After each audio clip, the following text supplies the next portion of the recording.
There's been a huge increase in the number of companies that have failed over the last couple of years. The pandemic has caused lots of businesses to fail. But there's also been other factors which have caused even more businesses to fail. Businesses are failing from a lack of flexibility, a lack of resilience, and a lack of longevity planning. And, most importantly, they're failing because they've stopped taking risks. As entrepreneurs, we take risks every day. We have to be comfortable with risk, and we have to know when to take risks and when not to take risks. Now, there's 3 types of risk that I want to talk to you about today.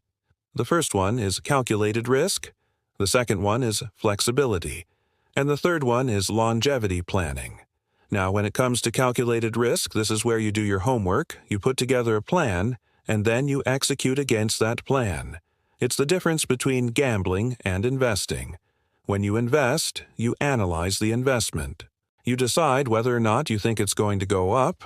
You buy into it. That's a calculated risk. Gambling is putting your money on red at the roulette table, hoping that the ball will land on red. There's no strategy behind it. It's just hope. Entrepreneurs need to be able to make these calculated risks. What we found with our business is that we were taking less risks during the pandemic than we would normally take. And so what happened was we actually ended up innovating less.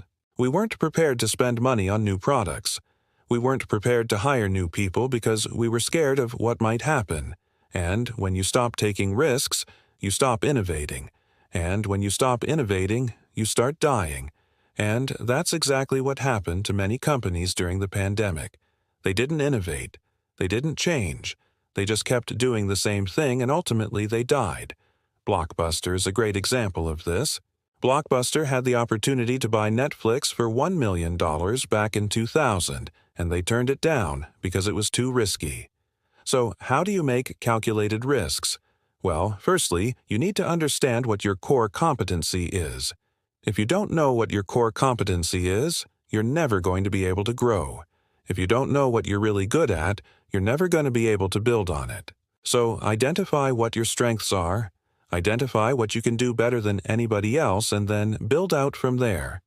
Once you've got your core competency, you need to look at the market and see where are the opportunities in the market, where are the white spaces. And then you have to say, how can I deploy my strengths into those white spaces? And then once you've identified those opportunities, then you make the calculated risk. If you haven't done your homework, if you haven't worked out what your strengths are, and where the white spaces are, then you're never going to be able to make the right calculated risks. The second type of risk is flexibility. And flexibility is being able to pivot quickly when you need to. Every entrepreneur I've ever met has a 5-year plan except for Jeff Bezos. He said he never plans beyond 2 years. And I think that's probably wise. 3 to 5 years ago, I had a 5-year plan for my business. And if I'd stuck to that plan, I wouldn't be sitting here talking to you today. The world changes all the time. You can't predict the future. And if you try and plan for it, it just means that you're not flexible enough to be able to adapt to the changes.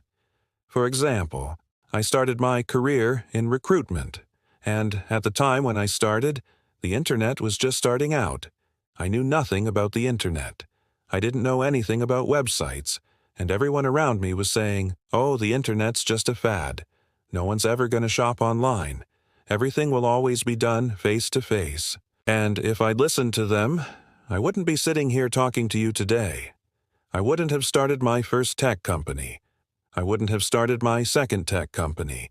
And I wouldn't be investing in other tech companies. If you don't have flexibility in your business, you won't be able to adapt to the changes. And if you can't adapt to the changes, your business will die. So you need to be able to say, well, what is my core competency? And then you need to build in some flexibility. What can I do that means that I can move quickly when things change? And that's when you get the competitive advantage. And that's how you win. The third type of risk is longevity planning.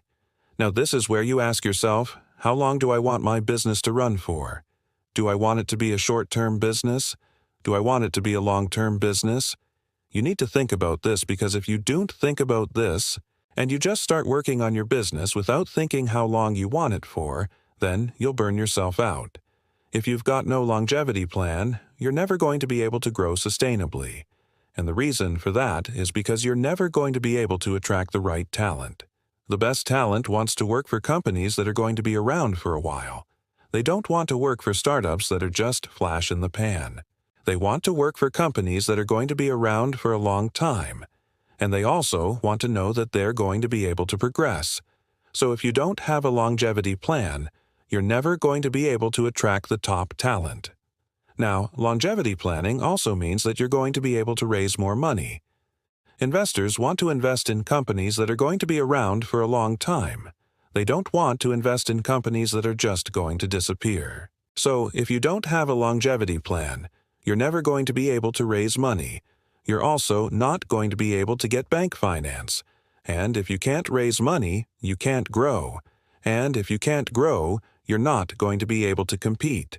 And so one of the things you need to do with longevity planning is to build in some sustainability. So you need to ask yourself, what can I do that means that I can continue to grow year after year after year? And it may mean having to pivot your business model. It may mean that you have to change what you're doing.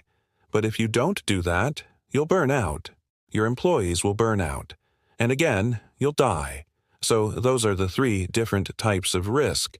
And it's so important that you understand them because if you don't take the right risks, you'll die. Entrepreneurship isn't for the faint-hearted. We have to be willing to take risks. We have to be able to change direction. And we have to be able to look at the world differently. When I was growing up, I used to think that being an entrepreneur meant that you were a risk-taker. But I now think that's completely wrong. Being an entrepreneur means that you're someone who's calculated the risk. You know when to take the risk. You know when not to take the risk. You're able to be flexible, and you're someone who's planned for the long term. You've got a longevity plan. I think the biggest mistake entrepreneurs make is that they take risks when they shouldn't take risks. And that's because they're emotional. And when you're emotional, you're not thinking straight. You're letting your heart rule your head. And if you let your heart rule your head, you're going to make the wrong decisions. As an entrepreneur, you have to keep a level head. You have to be calm. You have to be able to think clearly. And the only way you can do that is by making sure you've done your homework. You've thought through everything, and you've made a rational decision. Now, if you want to know the 5 things that you should do before you start your business, I'm going to leave a link to that video up here, so please take a look. Thank you for watching.